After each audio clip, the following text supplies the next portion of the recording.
back up to that one. Of course, I had to go and then I had to purchase the sperm, which is a whole big deal because I decided I'm just going to do this. I'm going to try to have a baby on my own. Then I had a huge Excel spreadsheet, of course, with like, Of course, and also because I was there, you're full of a lot of emotion, right?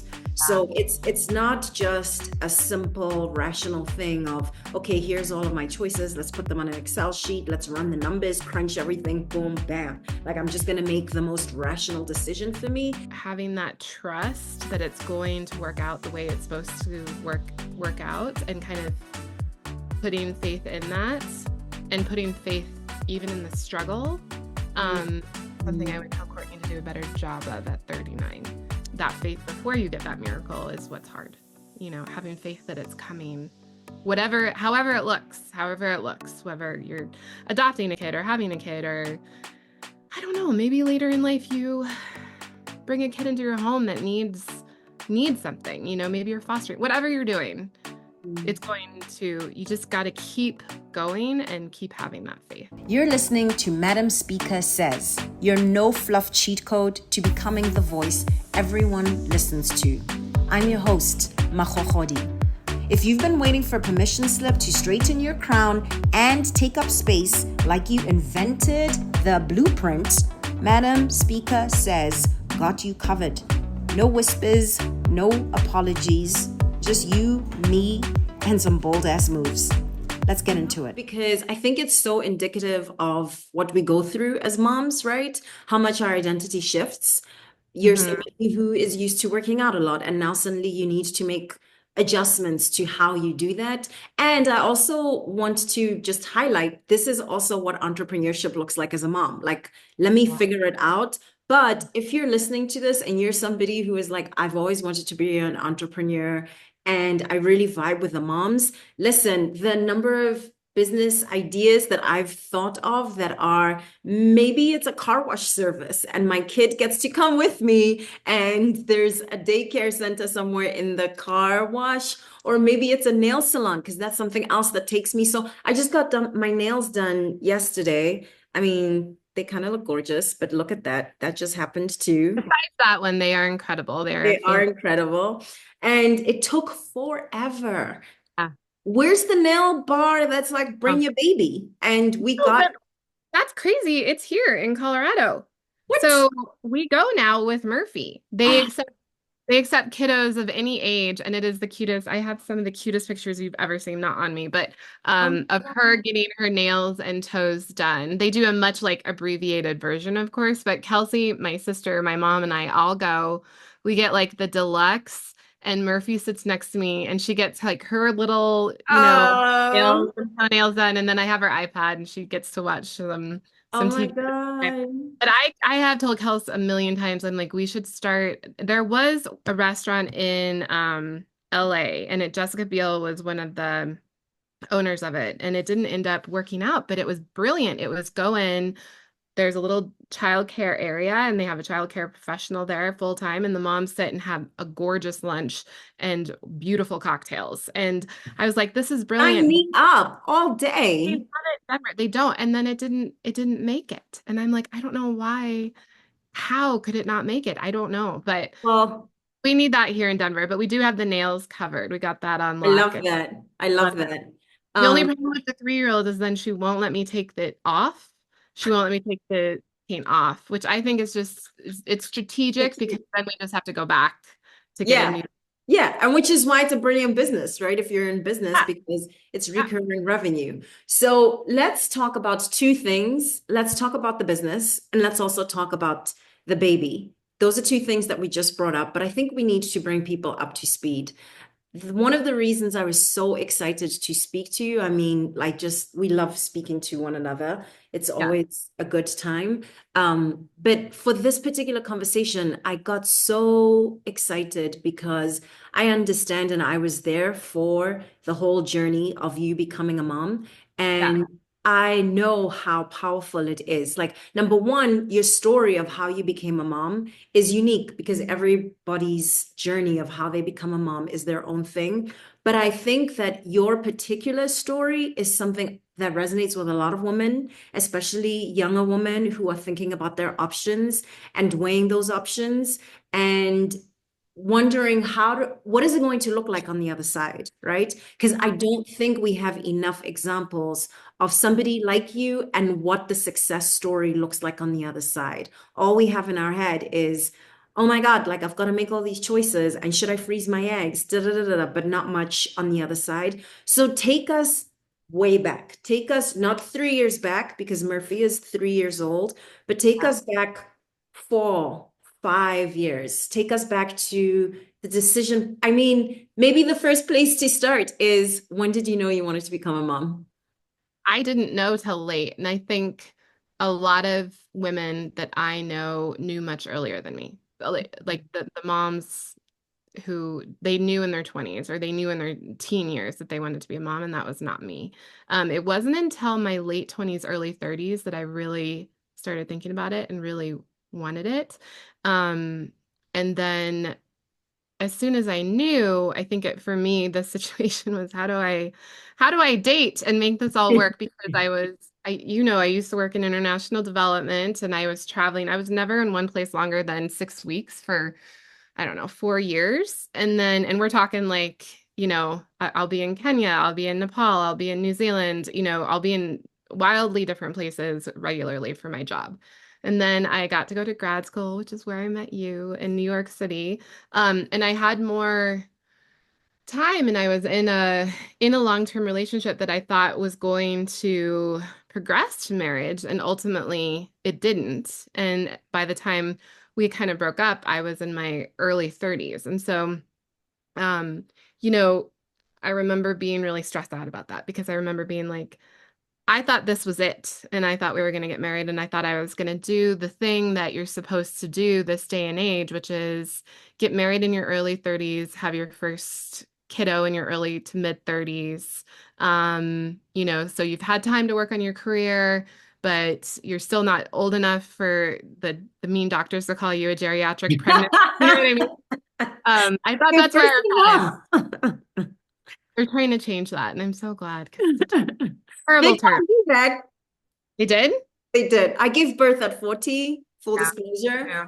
And I'm not saying it applies to me because I gave birth at 40, but anyways, keep going. Anyway, so with that, I think, let's see, I think I I left New York and I started my own business with my sister. And that business ultimately took off. So I was back in that place where I was never home longer than, I mean, it was, we were only home for years for 2 or 3 days a month. And so dating under those circumstances is really hard. And I tried and I did the best I could.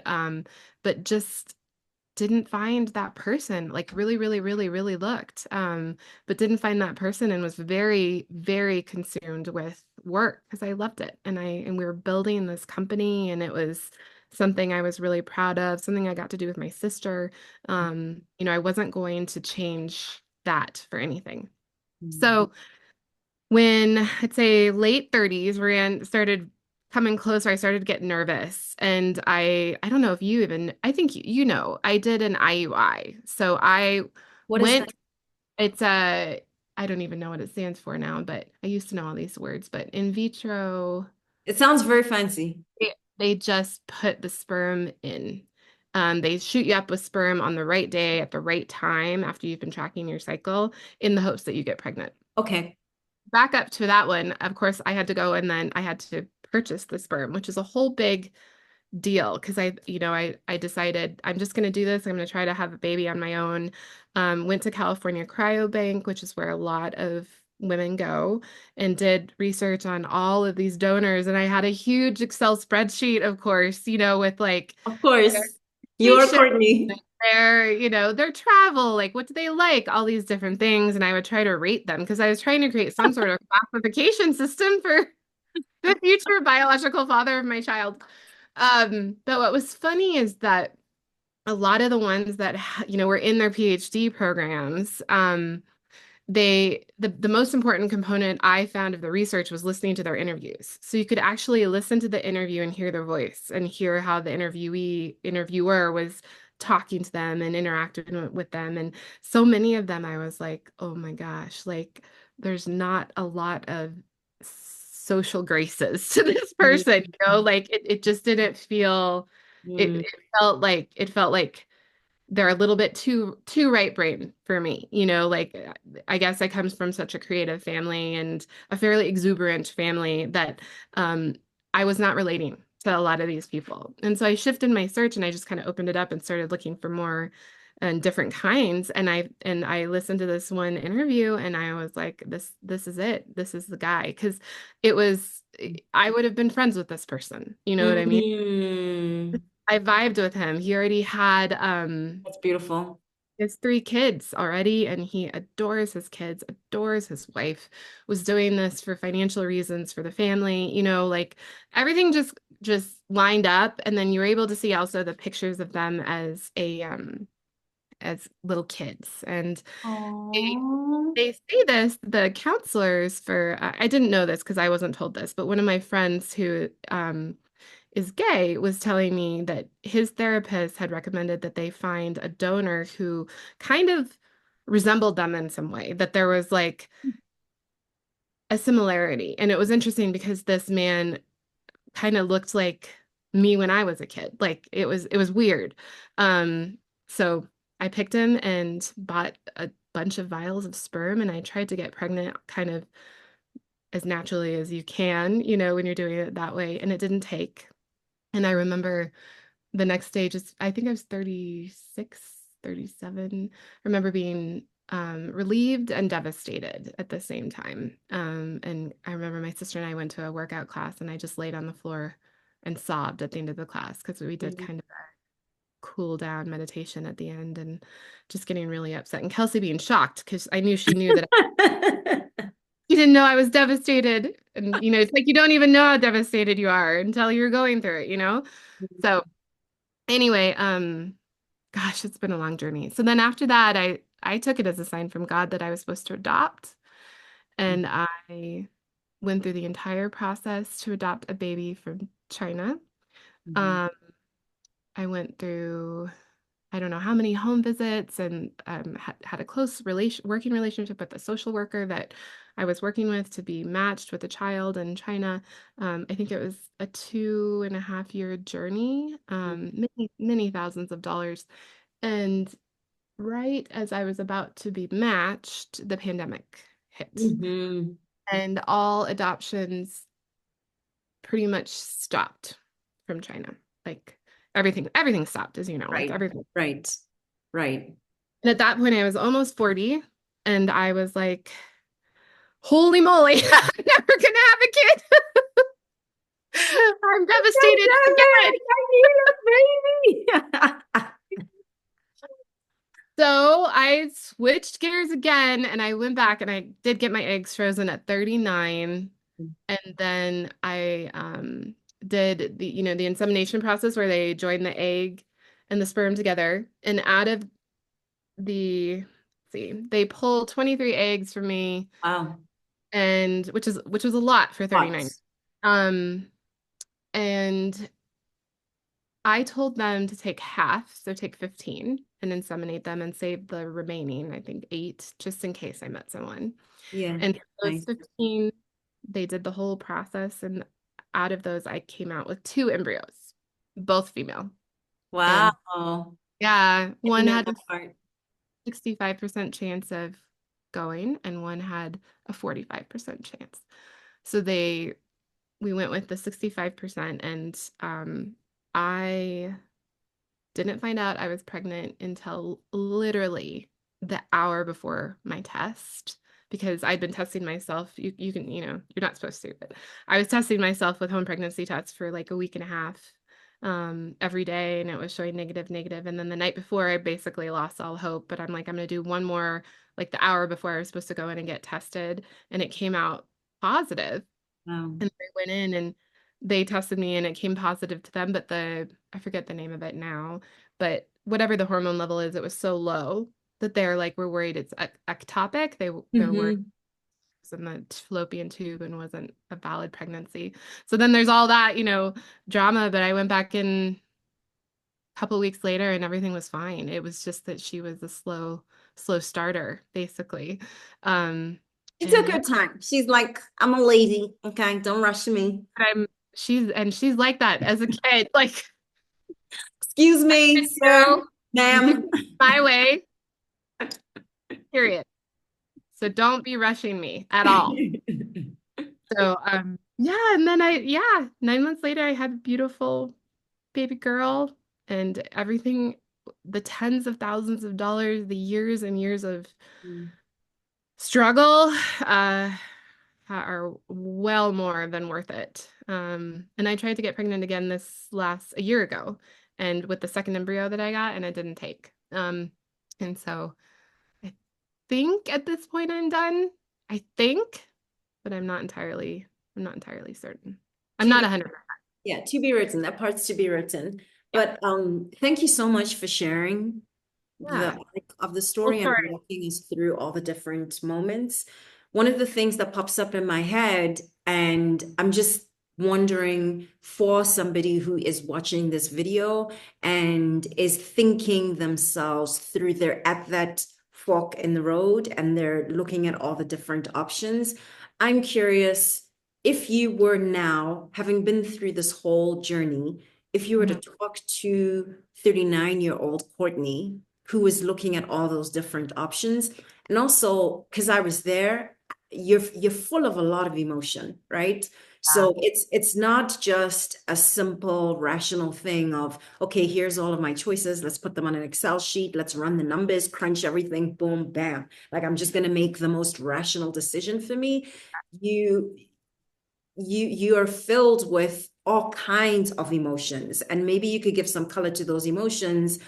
But really what I know might be helpful for someone who's listening to this is, what do you want that version of you, that Courtney, what do you want her to understand now that you've been through the whole road? Oh, I think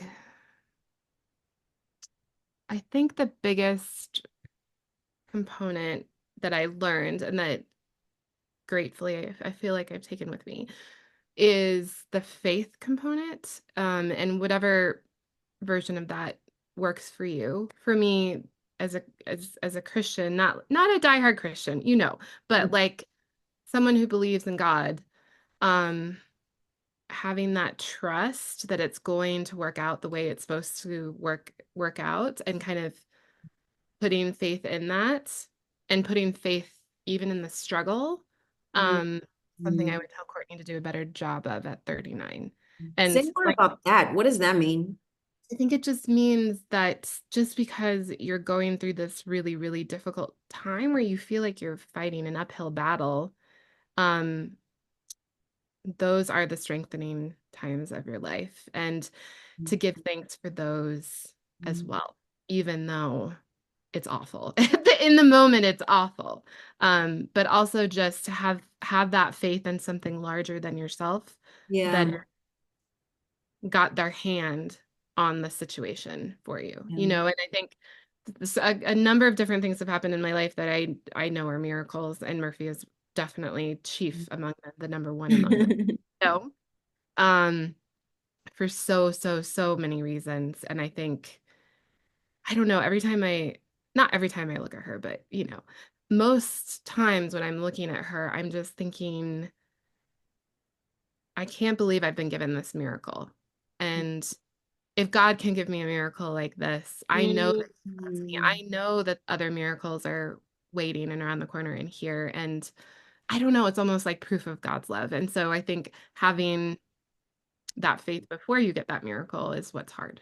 Having faith that it's coming, however it looks, whether you're adopting a kid or having a kid, or I don't know, maybe later in life you bring a kid into your home that needs something, maybe you're fostering, whatever you're doing, you just got to keep going and keep having that faith.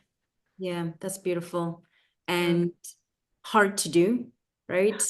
The practice of faith. And I'm curious, were there specific tools that you used? Was there um was there a practice maybe that you had that helped you walk deeper in your faith? Because again, I'm thinking about somebody who's walking Yeah. this right now, and what are some of the things that we can offer that feel like a balm? I will say this, I had a conversation with a girlfriend long before my son was born, and this is somebody who really wanted to have a child. I was just, I was out here just very Meh. very different. I was shocked when I got pregnant. Shocked, okay? Because I was just like, "Oh, really? Like this is a thing that we're doing this? Okay, cool. We're doing it. We're doing this." And we're laughing, but I do, and I remember saying this to my friend. I'm like, I know that there's wisdom in this to be open, to Yeah. not to relinquish something that's so hard for a lot of us achievers. And I know you're a big achiever. Type A is control. We want to Yeah. be in control. And for me, motherhood, getting pregnant, but also the journey afterwards has been the biggest, hugest test of my humility, my willingness to submit, both to faith, but also to something like you said. I mean, it resonates so much when you talk about miracles, because what I realized is I spent my entire life, up until that point, 40 years, I spent making things happen. Everything pretty much, and I'm not saying God and my ancestors didn't have their hands in all those things. Of course they did.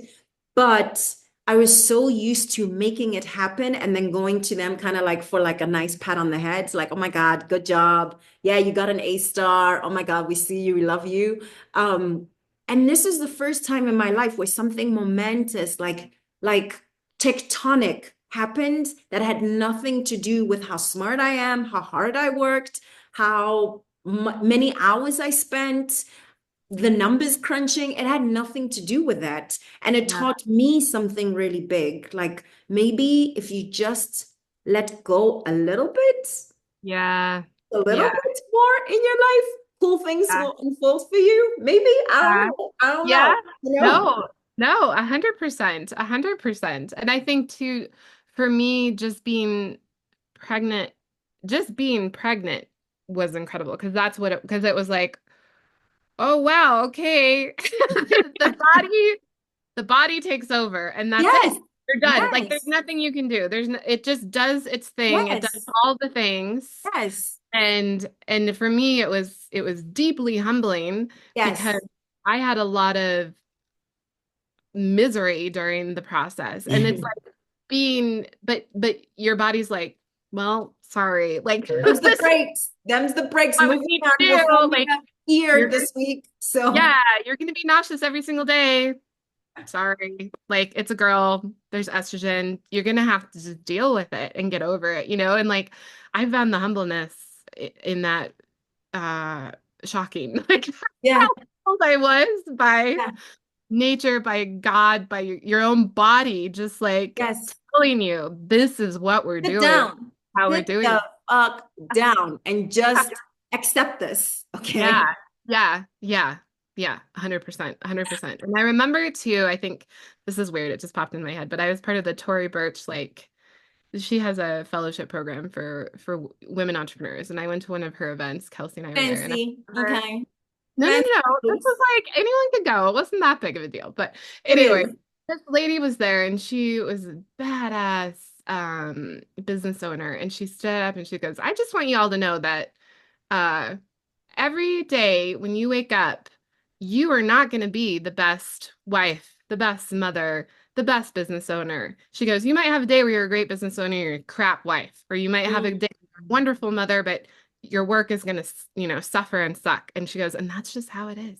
And you just need to deal with that. And I remember feeling like that when I was pregnant, like, because, I'm a workaholic, and nothing will teach you about your boundaries better than being pregnant, except maybe having a toddler Ah, oh my anymore. gosh. Or a child when you're like used to working from sun up to sundown, and Oh, then oh, all that's of a not a sudden thing. now that That's doesn't not exist a thing. anymore. Toddler mom. Okay, wait, before we get to toddler mom, I need to put this on the public record just so that everybody knows where I was before I ever got pregnant. You don't have to.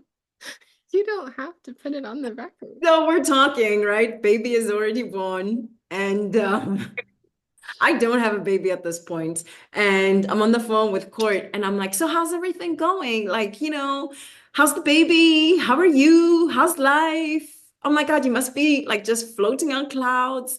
And I said to Court, I'm like, what do you do all day? I made a face. And thank God I became a mother myself so that I could understand the gravity of that question and the audacity of that question. For some Oh, to ask the mother of a newborn, what do you do all day? It's just like, okay, you are fucking clue. Like you're not in the zone. You're not on the continent. You're probably not even on the same planet. It's you didn't know. You didn't know. And even at that moment, I was just like, she doesn't know. She doesn't know. She will know, but she doesn't know right now. well, let me I tell don't you know what I something. I saw got right. to No, know. I get it. I was talking to another woman, and I mean, I even had this too, where it was like, you think they're born and you think they sleep all day. So Right, like, right. and they That's just sleep that's what all I the thought. time. Yeah, Because and they sleep cousins, I only see my cousins when they're sleeping. and at night, like they're sleeping. So Yeah, you get to sleep all night and then you get up and you feed them and then you put them in the crib and then like, 10 hours later they wake up and right. you have worked your whole day. Yeah, No no, a idea. lot of people think that. And I probably did too, but it was funny when you asked that question because it's like, well, breastfeeding is a full-time job. It's like bigger, it's like they've done you breastfed. Like, It's you know, it's impossible to explain to it, somebody, it is. outside of the intimacy. And I don't think you necessarily only have to be a mom. You can be somebody who's very empathetic to what motherhood is if you're close inside and understand. But this brings me to something that I think is really important to talk about, the actual experience of having this baby once they're here in the world and the many things that we go through as women.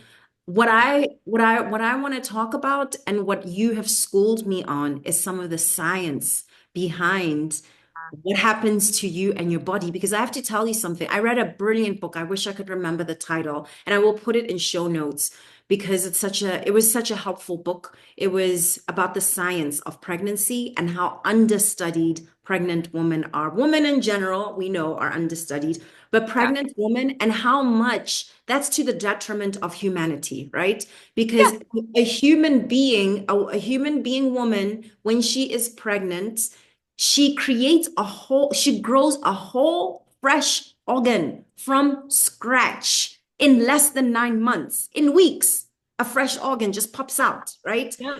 And understanding the science of that and what else it could transfer to help us heal as human beings, if we're not paying attention to that, but instead we're cool sending billionaires like for weekends to grab brunch in space, but we can't do this. It's like is this mathing? Is it mathing? I don't think it's mathing. But okay, my point in bringing this up is the science.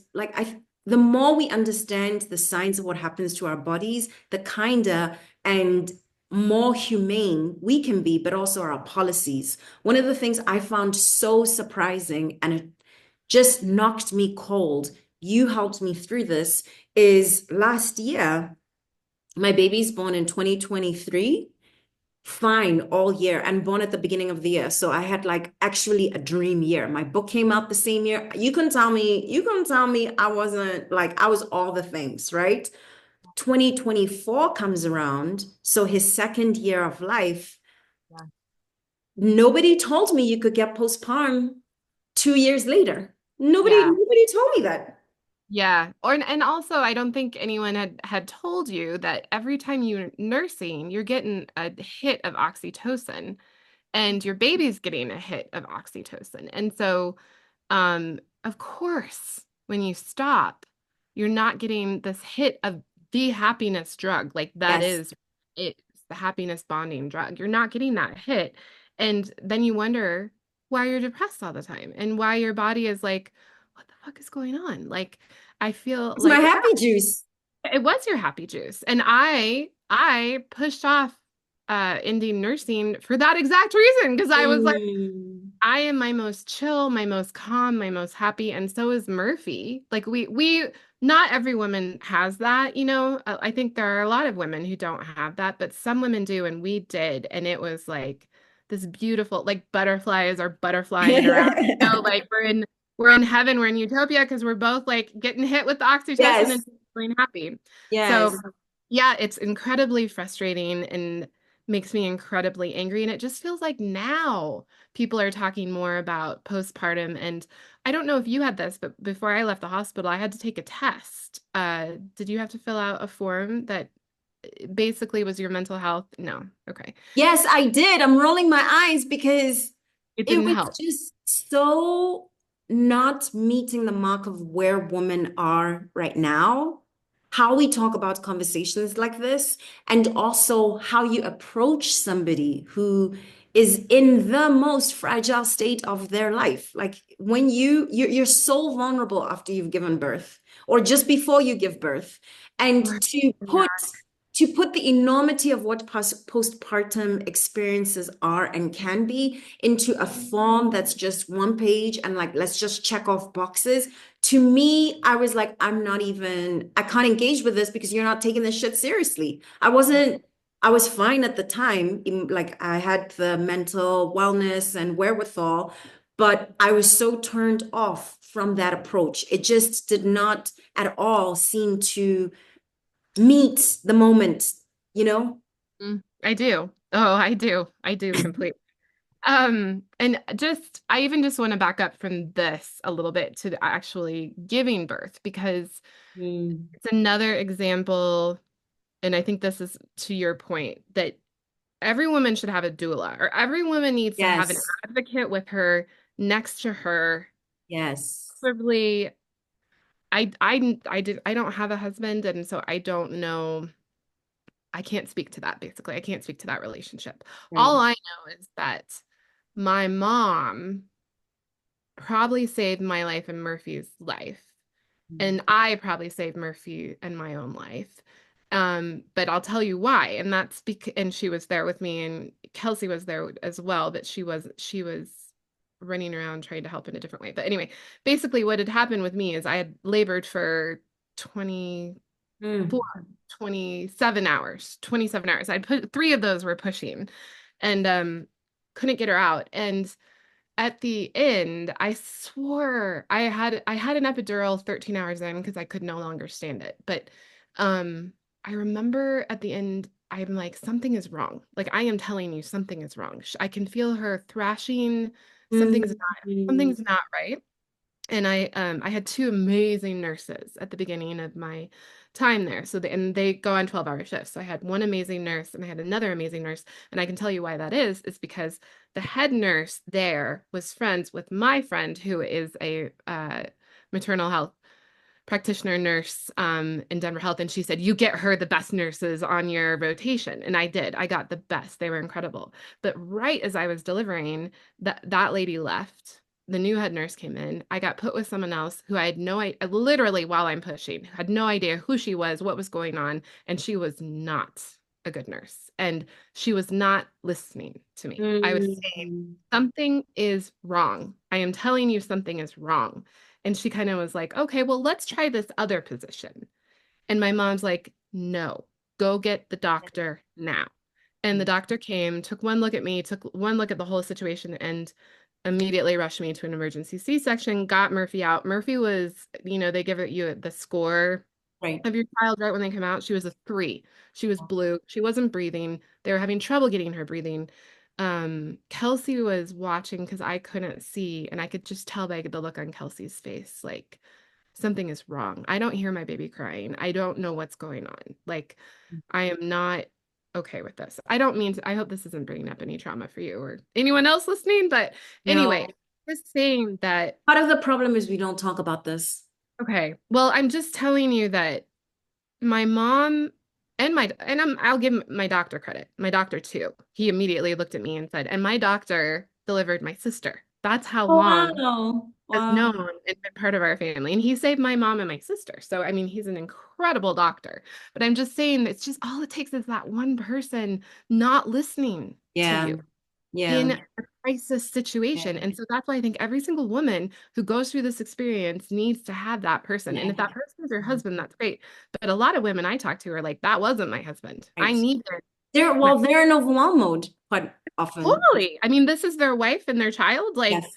they can't, they Yeah. can't like I really firmly feel you need to have that second person there with you. And then yeah, to your point of getting the sheet and having to fill it out. I mean, I think that the way I felt it's so awful, but I was out of it. I was in the hospital for 5 days and in bad shape. But the because I lost so much blood, they couldn't get my placenta out. So they had to get her out and then they had to cut it out. And so I lost enormous amounts of blood and I was just in really, really rough shape for a long time. Like I couldn't walk, like all this stuff. So anyway, when we did get ready to leave and I had to take that test, I remember feeling ashamed and that I scored so lowly on it because I was not doing well Mm. postpartum wise. But I Mm. knew I wouldn't. Um, Mm. just knew how I am. I suffer from anxiety. I take SSRIs. Like I was expecting it. And even expecting it, I still felt ashamed when I gave it to her. And I remember the nurse, who was not great either, telling my doctor, like, she scored this and it was like really low. And the doctor was nice and she was like it wasn't my normal doctor. She's like, well, would you like to take more of this particular um antidepressant? And I was like, yes. I sure would. And then we even had to up it again because then I remember I just am telling this to women when you go home. It hits you in all different kinds of way, but for Yes. me, every day around 3 to 4 p.m., it would come like a wave over me Mm. of Mm. just there. And I Mm. think the advantage of having had depression in my life before is it. You can be like, oh, Yes. hey, I know what that is. But if Yeah. you've never had that before, how Right. frightening to And you're have. also not educated to the extent that you should have been by your medical care providers, right? Which is why we're on here sharing what we know and what we've seen and what we went through to say you're not alone, you're not weird, you're not imagining it. And Yeah, no, it's not because you're super emo or what. No, like it's science. yeah, It's your body reacting to science. yeah. So, like, give yourself some grace. And the other thing that I've read a number of times and talked to women a number of times, and even my mom had this, is my mom didn't really have postpartum with me, but she delivered me naturally with no pain medication. Mm, well, that's so. Sad. But my Oh, sister that was 19 something. But my sister was breech, and so she had to have a C-section. And so she had all the things, all the medicine and a C-section, and she had devastating postpartum. And Mm, and what I would like is for some people to sit down and actually study this because I've heard it over yes, and over the and over and correlation. over. Correlation, because your body is like, I lost a child. It doesn't know. And if you're taking medication, by the way, fully support medication. I just want to go on record as saying get the epidural.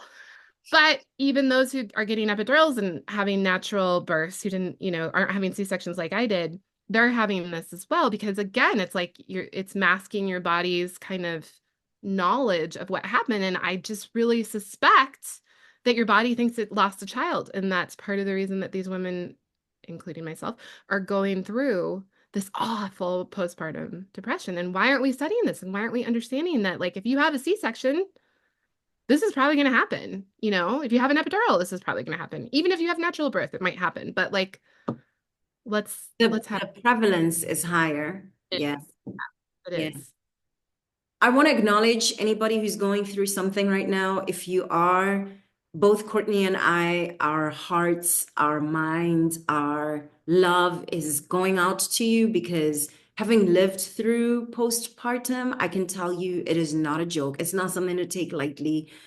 Definitely get your medical care providers to support you, to give you real mental health support, and there's so many different resources. I'll do my best in show notes to offer a link to a place that can also link you to other places, especially throughout the United States. But take it really seriously, like pause whatever you're doing and get yourself the care that you need. I want to acknowledge how much it's not just about like the hardest things, right, that are about postpartum, but it's also about the small micro things. And that is kind of the fuckery that motherhood plays with us in shifting our identity Mm, and shifting our idea of ourselves and who we are. I'm a mm, writer, and it was so painful, like physical pain all of last year because of what I just shared. I had a huge postpartum meltdown, second year of my baby's life. In concert with that, and maybe because of that, I don't know what some of the correlations are. I did not write for all of a year. mm. So, what I want to talk about and tease out is what it means and how it shifts you as a human being. You own a really amazing business. In a minute, I want to give people some backstory to what that business is, how it came about, the backstory. But tell us for a second what the shift in identity has been for you, and also what the shift in identity is for you, particularly because you are raising a child in a way that is non-traditional, right? In a way Yeah. that is not the Jane and David in the coloring books that we grew up with or whatever. And how much work we have to do to change those books themselves, the kinds of books our babies are reading, they need to reflect the kinds of families that we're creating because they do not look like Jane meets David, which Toni Morrison, by the way, had an issue with as well. The Bluest Eye begins with one of those Jane looking at Dick the dog and whatever, and she breaks it down in this really brilliant way because it was already in 1970, I want to say, when she was writing her book, it was already a problematic Yeah. model and ideal of what a family looks like. Yeah. Yeah. No, I mean, oh God, there's so much there to unpack. Pull up, pull up, pull up. Just you and me for a second. Are you an exec, a founder, or an entrepreneur who's sick of shrinking in rooms you're overqualified to lead? It's time to stop playing small and start owning your expertise. But how, Machochodi? Girl, I got you. I offer coaching that helps women of color just like you to claim your place as a thought leader. Whether you want to command a room, craft and share your signature story, or finally get that book out of your head and onto bookshelves, I've got the strategy and spicy accountability that you need. If you're tired of seeing less qualified folks shine while you stay behind the scenes, girl, the wait list is open. Follow the link in show notes to stop waiting for permission and claim your VIP spot now. My mission? Helping women just like you to snatch the spotlight, shake the table, and take your damn seat at the top already. No begging, no detours, and nope, no apologies. Just bold ass moves. The first question about your identity, is completely shifts. It's a tidal wave of Mm, change in your life. Where, to my point, I think earlier where I said, I would just work, 10, I would just work from sun up to sundown. And if there was an issue with the company, it was like, oh, I'll just work harder. I'll just get up earlier. I'll work later. And you lose that with your kid, period, end of story. And I think especially when for me, I'm trying to raise my child in a similar way that I was raised. And I was raised in that family, and the dad goes to work and mom stays home and mom is home, you know? And that is, to me, I feel I did have a wonderful, wonderful childhood. My mom and my dad made it a wonderful childhood, and I want my child to have a wonderful childhood. Um, and so for me, it's having that pressure while also being an older mom. I'm 10 years older than my mom was when she had me, and a business owner and a single mom. I mean, it's all of these differences. And so feeling like I'm constantly torn in two, um, is normal. I'm just gonna be honest. Like it just is. There's no getting around it. There's no getting around it. I don't know. I think the amazing thing though that it has done is very made things very, very clear about what are the priorities Mm. in my life. And Mm. I can't have 10 priorities anymore. I can have two, maybe three, Mm. and those Bullshit priorities. reader is gone. It's just shut up. It's just it's I have it up independent. here. I have a dry erase board. I won't show you, but I have a dry erase board and it has the three things. And it's number one, being a great mom. Number two, the business growing, which is, financial independence. And having my own business has allowed me to be like I get up with her. I take her to school. I pick her up from school. Make sure she has lunch. I put her to bed. You know what I mean? I am there a Yeah. lot. Yeah. But when I'm working very, very efficiently and very, very specifically. And then number three is just a bit of self-care, like Mm. being able to get to the gym, being able to look With after my, her. yeah. Go to get your nails done with That's her. everything. I get nails done with her, go to the gym with her, do everything I can. So I think, yeah, I think it's been transformative. It's been big. I think it's weird that the thing I miss is being able to work all day. It's really strange, but like I absolutely adore being a mom. I'm so grateful for it. I'm grateful for it every single day. But I do have those days where I'm like, I just wish I could dig into this and just like go. And I know that day will come again, that these are my, these are the good old days. These are the years that I want to be around for before she Yes. is full time. But Yes. sometimes I have to remind myself of that just because of how I am. I just like working and I like working on what I'm Yes. working on, So, Yeah. um, Let's switch gears. Let's switch gears and talk about something completely different as we come to the end of our conversation here. I want to talk about what it means to be a mom who's also an entrepreneur.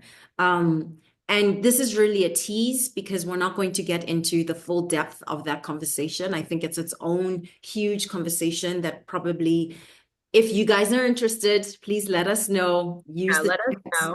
Use the chat to let us know what kind of questions you have about that. But I think it's worth just teasing, Courtney. Tell us about the company and how the company came together. And this is so much related to this conversation because it is about family, right? The Yeah. business isn't something that just came poof out of nowhere. It's something Yeah. that is a labor of love out of your entire family has its hands on this business that sustains you and your baby. Yeah. Yes. So my sister and I started it's a street art business. So she is a very well-known street artist. Her name is Globally known, Montague, internationally renowned. internationally renowned. And she really pioneered two things, in my opinion, my humble opinion. I'm not going to be humble about her. I'm sorry. I'm so proud of her. She's so Hello. I'm just the proud older sister. But she pioneered interactive street art. So it's, you've got your murals on the street, which are to me are fantastic to begin with because you're providing art to people who are just walking down the street. It is not, hidden away in some gallery. You are beautifying neighborhoods and areas, and there's a whole economic component to it. There can be when it's done properly. But hers are, it's street art on steroids, in my opinion, because it's interactive. So it's beautiful on its own, but you can stand inside of it, stand in front of it, and look like you're flying, or like the hot air balloon is taking you away.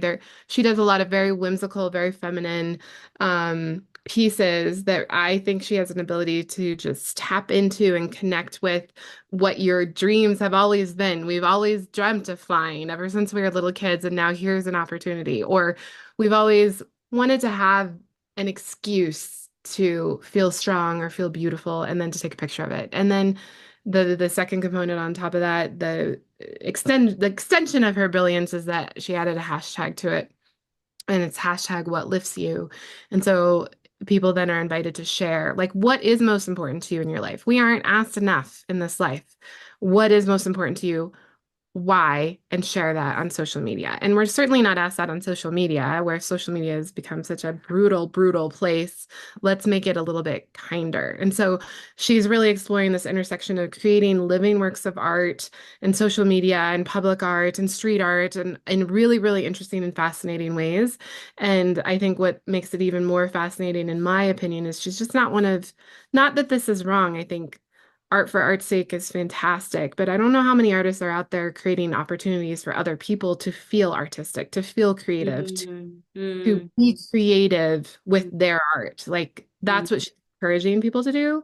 So there's Beautiful. like an added layer and depth to it. And I get irritated when people are like, oh, it's a selfie wall. And it's like, yes, you can take selfies for sure. That's definitely it. But don't you see all the other things? Like, don't you see all the things that are happening inside of it? And the reason it became a big thing and a lot of people have, reacted to it and celebrities and, you know, I don't know. It's gone around the world. I think it's because there's a lot to what she's trying to do and trying to communicate, and she does communicate really well in her art. So anyway, we started this business with our first mural in 2014 or 2014. Yeah, it's been over 10 years. Wow. And did a piece in downtown New York.